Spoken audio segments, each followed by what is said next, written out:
Hey guys, my name is Alicia Pate from the Laser Lounge at Pate Ranch. And today we're going to do an unboxing of a Galvo laser. You're looking at the Haotian 15-watt UV laser that's steel boxed up and in a crate. So today we're going to go over just what you need to do to get these things out of their boxes and set up. I'm going to show a little bit on the bottom of the screen here where you can go get more information if you're looking to order a machine, and a little bit of a description of what we're doing. So you see 3 boxes here. When you order a Galvo box, you're either going to get 2 or 3 boxes, and largely that depends on how your machine is cooled. This is a water-cooled machine, so it came with this chiller. Some of you are used to having chillers on your gantry machines. So this is a chiller with this one. If it doesn't have a water-cooled system, then it'll be an air-cooled system, and it'll come within your machine here, so you don't need to worry about it. But anyway, so you have that big box here that we're going to open. This is our laser in front of us, and we'll open that. And this right here is our tower. So what we'll do first is we'll do the chiller, and then we'll go through here. Oops, I lost my knife. All right, so our chiller. Let's get this guy open. Chillers are pretty standard. You can even get one of these through Amazon if you need it locally. But if you get a new machine, they send you everything you need to get rolling. Chiller maintenance, for those of you who've never had a chiller before, you want to fill it with distilled water, not tap water. You're not wanting to get mold up in your system. So distilled water, I think you want to get about 2 gallons of what they typically take. I'm pretty sure this is pretty close to that standard.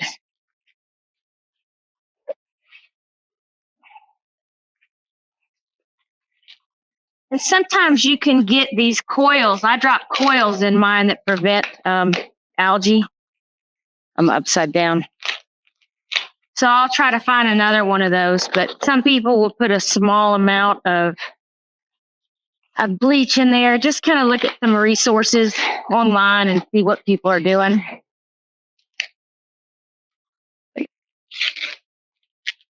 This one looks like it's kind of double wrapped. Get some of this out of here.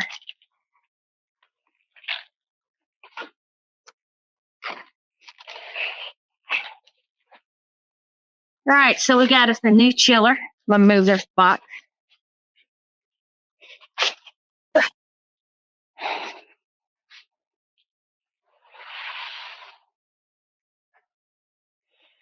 All right, we'll go ahead and take it out.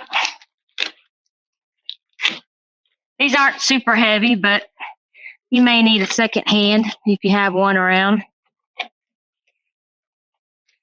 In the winter, depending upon where you live and what your environment is, sometimes you have to put antifreeze in these so that you don't have a condition where it freezes up on you, especially for glass tube machines. This is not one of those, but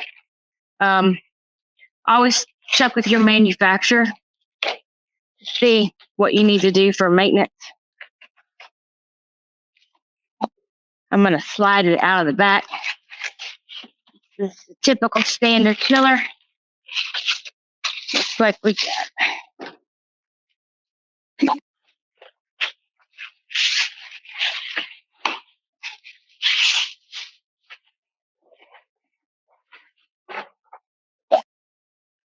all right, we got hoses in the bottom, but I'm going to flip this around so you have an idea what this looks like. I'm going to move it. So we've got some hoses. You're going to they gave us one long one, so we're going to cut it. We got a lead in and a lead out.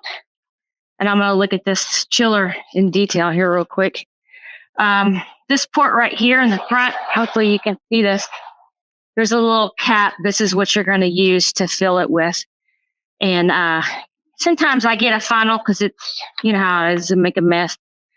You have an inlet and an outlet on this guy. Hopefully you can see that. And then we also have a measuring system if it's full, normal, or low. I like to keep mine at the top of the green. Power cord, and then an output alarm. Right? Move this. And then I'll look at the front of it. Whew. Again, not super heavy, but not super light. So we have our LED readout. We're able to adjust. Just from my experience on other lasers, we're able to adjust how cool we want this to be. So those adjustments are there. There's also some alarms built in. And then we have our power switch. I'm going to move some of these boxes. And then we're going to open up the tower. All right, I'm going to take this down. I'll probably leave mine about this location. I like to set mine underneath that machine. That way I kind of have an idea which one goes to which, so that I'm ensuring that I've got the right one on. If I was smart, I'd probably label those. So we also have power cord in here, and there's some plumber's tape to make sure the fittings are all tight and good. We also have our electrical cord. This is probably going to go into the power supply of the machine, but I'm going to check that. All right, next up, this is our tower. This is a big boy, I can tell. I'm used to getting some that are, as you can see, this is my smallest one here. And then I've got some tall ones. So this one looks like it's pretty darn big. And let's open her up.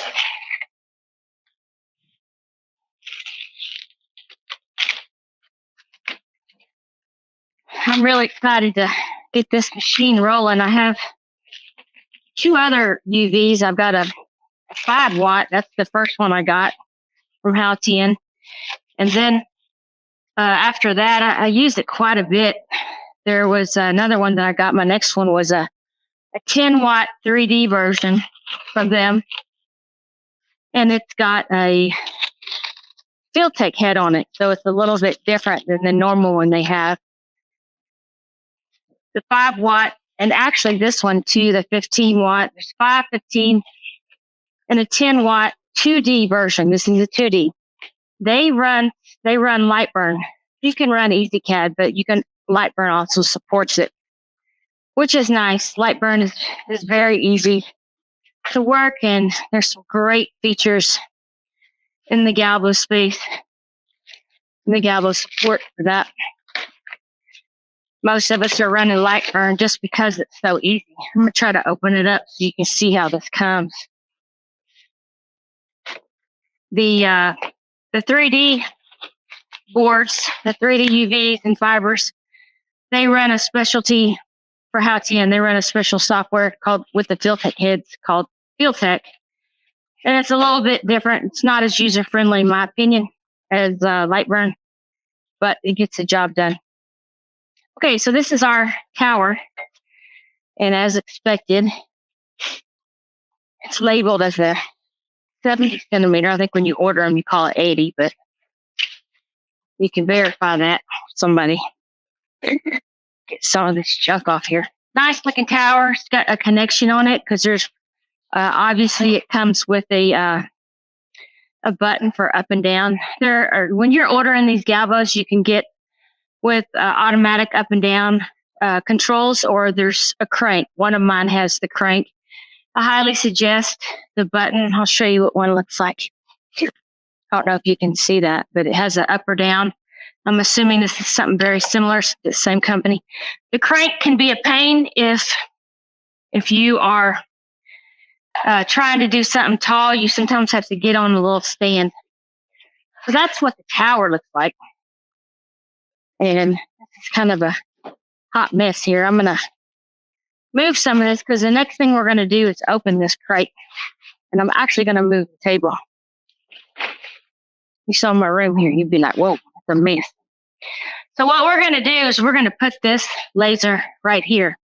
So I'm going to move some of this out of the way. The area that you typically need, I like these tables. They came from Sam's Club. You can get several different types of tables, but some people will also put them on those rolling carts from Home Depot. Those work well.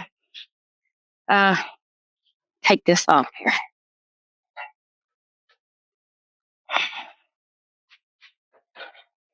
Our laser in here will come with a bed. It's a grid bed like this, and we'll put it underneath there. But for now, I'm going to move this stuff so I can pull the crate up in front. And I'm going to show where you can go get more information on where I got this one. I'm actually going to take this table down. I'm going to scooch it out the way.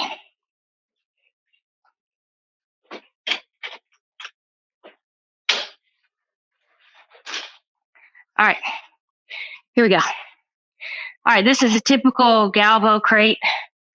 These aren't super heavy, but you do need two people to move them. I can move them myself, but I put one end, leave one end on the ground, and the other end I'll kind of hoist up. So if you're pretty comfortable at doing that, then go ahead. Otherwise, you might want to wait till you have a second person. Sometimes these crates come from China are either screws or staples. This one's a staple one. One thing to note, once you undo this, most people trash them or burn them. Common courtesy to hammer down the staples so nobody steps on them, because that's no fun. This might be a little bit loud, but let's go ahead and crack it.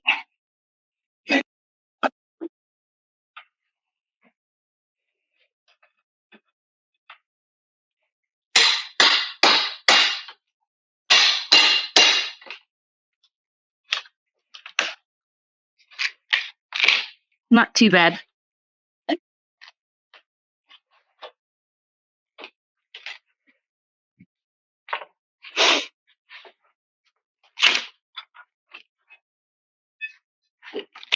Sometimes people will keep these boxes for a couple weeks just to make sure everything is operational and good.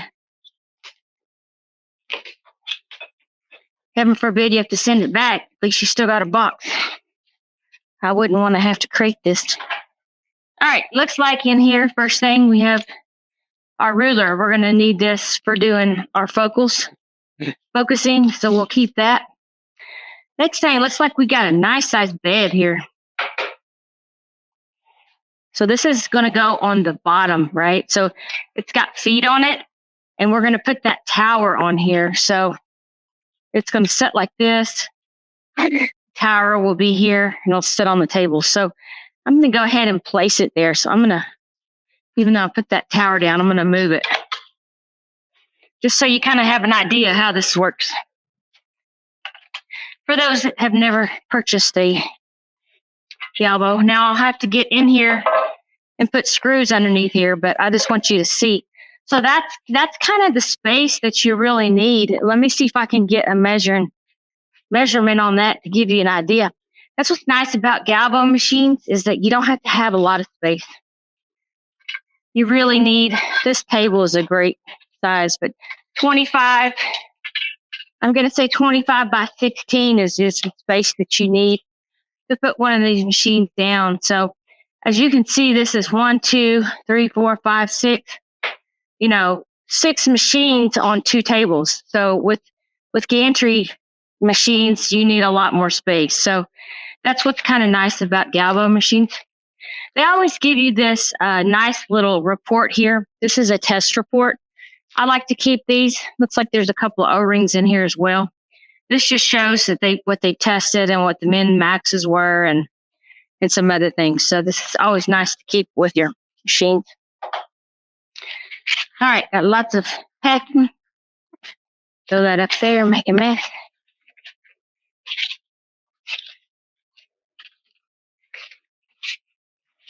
Lots of goodies in here.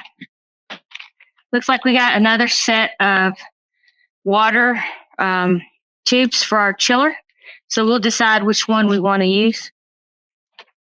I know some people that have gotten machines have had some connection issues and had to go to the store and get different types. Not necessarily this brand, but others. So you might have to go to the store if something doesn't fit up. Oh, this is big. All right, what you'll always get with every Galvo machine is a pair of sunglasses. it's not sunglasses, but they're glasses. So these are safety glasses. And with each different type of Galvo machine, there are three major types. There's, us hobbyist business people use. We use fiber, UV, and CO2. I want to show you something because this is kind of important. Each of these different types of lasers have a different wavelength. Therefore, they have a different type of pair of glasses that will come with each machine. And you need to make sure you're using the right glasses for each one. And I just want to show you why they look different. And so you'll get to where if you have several of these machines, you know what color of lens goes with what. Oops, somebody called me. I'm going to have to mute them.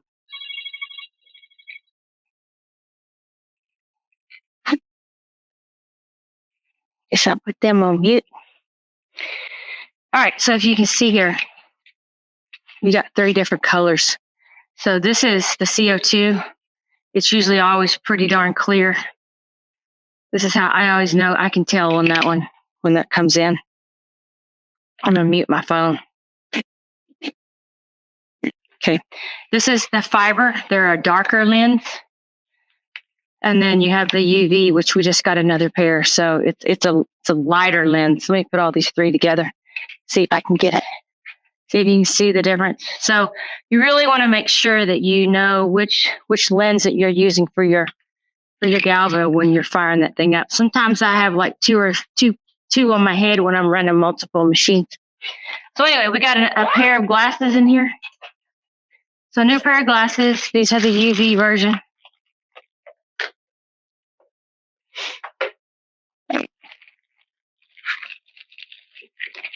A bundle of, looks like hardware, cabling, tools. I'm going to come closer. This looks like a USB that will go from the machine to our computer. Another USB. I got to figure out what all these go for. This is a lens cap. You'll want to put that on there to protect your lens. A set of Allen wrenches. We got a power cord. This will go to the back of your lens. So the bigger one's the front, the smaller one is the back. They always send samples of business cards that you can test on. It's like a metal business card. Nice packet of the bed nuts. This is what we'll use for our guides. Couple of guides. These come in handy. They help us keep everything straight and squared up. This is a USB. Don't lose it. This is what probably your settings are on here. Your core files are on here. So we definitely don't want to lose that.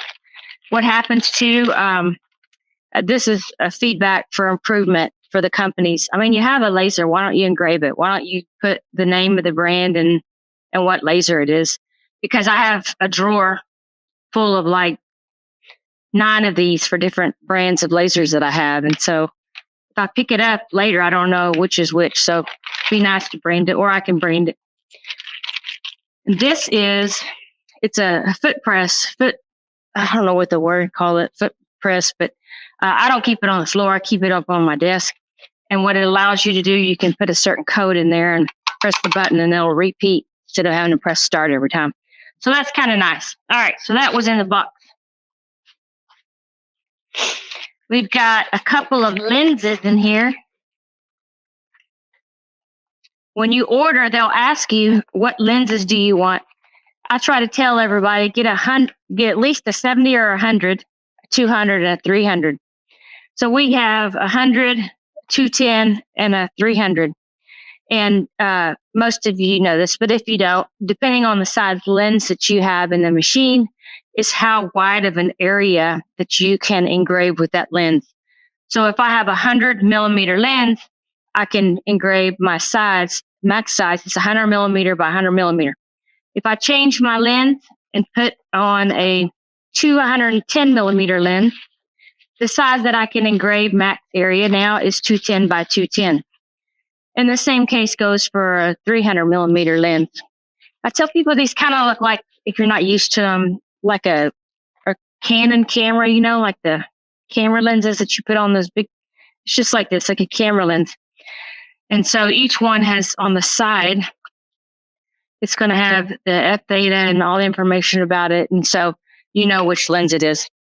A couple of tidbits. You cannot take a UV lens and put it in a fiber lens, or take a fiber and put it in CO2.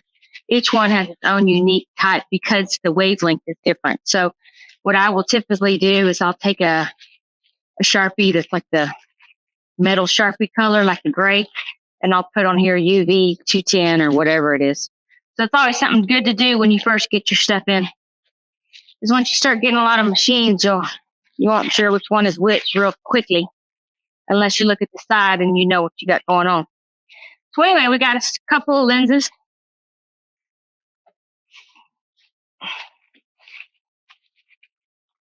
See what this is.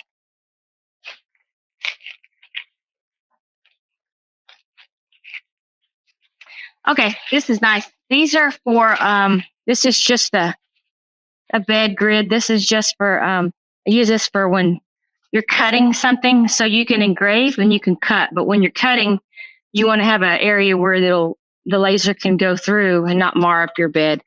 And you can also put pins in here to hold stuff still. So this is just a small cutting bed. We'll save this.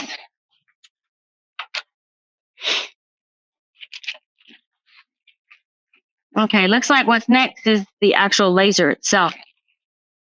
The way they come is you'll have what feels like a PC, which is one of these. So it's a PC cable box, but it's the laser. But I like to explain it like that. So I'm going to get one of those boxes out, and then we're actually going to have the source head. So I'm going to take this guy off of this dolly and move it out the way.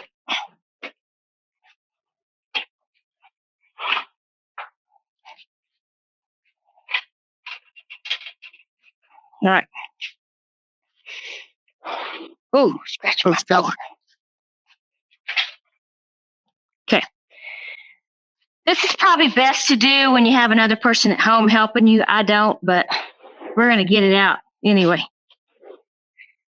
So the cable connected to the box is also connected to the laser source, or the top of the head. And so that's why I'm saying it gets a little tricky. And you're going to see here. Surprisingly, that was not very heavy. Some of them are. That was nice.